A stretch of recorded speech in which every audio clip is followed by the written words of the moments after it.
வணக்கம் மக்களே, எல்லோரும் தை நோம்பு கொண்டாடிட்டிங்களா? என்னென்னலாம் ஸ்பெஷல் பண்ணீங்க? சக்கரை பொங்கல்லாம் வச்சு சாமி கும்பிட்டிங்களா?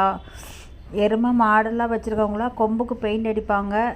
எங்கள் அப்பா இருக்கும்போது நாங்கள் அப்படித்தான் பெயிண்ட் அடிச்சிட்டு இருந்தோம். நான் அப்போவே கோலம்லாம் பார்த்து போட்டுட்ருப்பேனுங்க. ஏதோ நமக்கு எதெல்லாம் தெரியுதோ அது மாதிரி போட்டுட்ருப்பேன். நீங்களும் அந்த மாதிரி பண்ணியிருக்க. நாங்களும் அப்போது ஃபஸ்ட்டு விநாயகர் கொண்டு பொங்கல் வச்சுட்டு வருவோம். நான் தான் போவேன். ஃபஸ்ட்டில் அம்மாவும் வச்சுருப்பாங்க, எனக்கு தெரியல. அதுக்கப்புறம் நான் தான் கொண்டு வச்சுட்டு வருவேன்.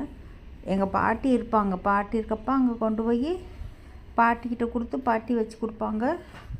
அதுக்கப்புறம் தோட்டத்துக்கு வந்துடுவோம் எடுத்துக்கிட்டு. அப்போல்லாம் செம்மையாக இருக்குங்க. நோம்பு கும்பிட்றது அப்படின்னாலே ஒரு ஜாலியாக இருக்கும்.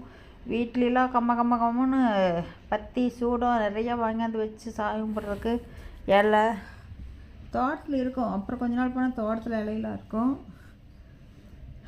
நல்லா தான் கும்பிடுவாங்க. நம்ம கோலப்பாய்த்தியம் பிடிச்சி கோலம் போட்டுக்கிட்டு இருப்போம். அப்போவே மாடலாக போட்டு பார்க்குறது, ஒன்றுன்னா போட்டு பார்ப்பேன். அந்த மாதிரி தான் இப்பவும் போட்டுட்ருக்குறேன். ஏதோ பாருங்கள், கொஞ்சம் இந்த இதில் இந்த மாதிரி நீங்கள் பூ போட்டு கொஞ்சம் கஷ்டம்லாம் இல்லை, ரொம்ப ஈஸி தான். அது நீங்கள் போடுறதுக்கு சிரமமாக தெரியுமோன்னு பயக்கோலாம் வேண்டாம். நான் போட்டு பாருங்கள், அதே மாதிரி டக்குன்னு போட்டு பார்த்துக்க. நான்லாம் என்னென்னா ஒரு டிசைன் பார்த்தா அப்படியே டக்குன்னு போடுவேன். அந்த மாதிரி கோலம் போடுறது பார்த்துலாம் போட மாட்டேன். ஏதோ ஒரு இதில் கட்டின் துணி இல்லைன்னா பெட்ஷீட்டில் புடவையில் இருக்கிற டிசைன்ஸ் இந்த மாதிரி பார்த்தா அதை நான் பார்க்காம அப்படியே போட்டுருவேன். அதுதான் என்னுடைய இது. ஏன் இப்போல்லாம் வேறு மாதிரி போட்டுட்ருக்காங்க. கம்ப்யூட்டர் காலத்தில் பூ காட்டுறதுக்கு கம்ப்யூட்டர் வந்துடுச்சுங்க. தெரியுமா உங்களுக்கு? என்னத்தை சொல்கிறது?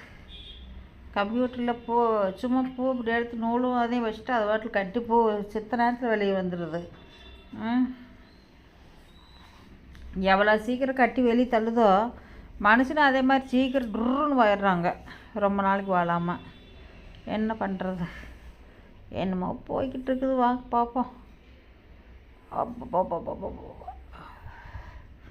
முடியலைங்க. கண் அப்படியே சொருகிட்டு போது, உடம்பே செட் ஆகலை. எனக்கு என்னென்னு தெரியல.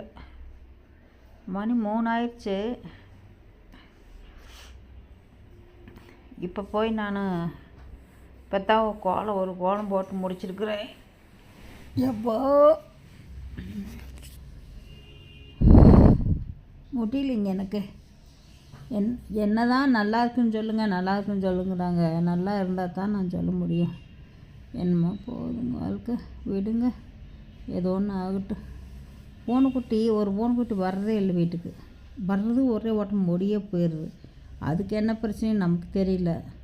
நிற்கவே மாட்டேங்குது.